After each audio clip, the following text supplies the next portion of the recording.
Энэ сонгуулийн хууль дээр биш үү нэг зүйл бичсэн. Тийм мандатыг тасгаж байгаа. Мандатын тоог тогтоохдоо газар нутгийн хэмжээ, хүн амын тоо, засаг захиргааны нутгийн нэгжийн хуваарийг харгалзнаа гэдэг шин зарчим орж ирсэн байгаа.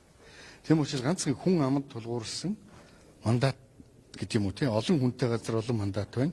Цөөхөн хүнтэй газар цөөхөн мандат байна гэдэг хуучин зарчим бол байхгүйсэн.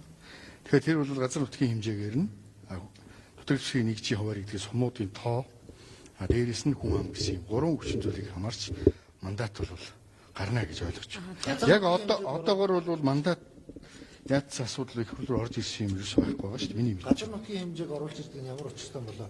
Сонгуулийг бол хүн л өгдөг шүү дээ. Монгол тусгаар тогтносон улс газар нутгийн бүрэн бүтэн байх ёстой биз?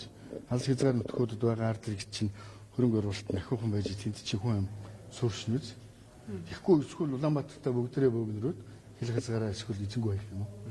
Тийм учраас энэ газар нутг гэдэг. Говьлтод 2 мандат нэмж чана газар нутгаас хамаарч юмсан. Би одоо хоол дээр хэд нэмчихсэн мэдэхгүй байна. Болдог бол 3-ыг нэмчих юм байна.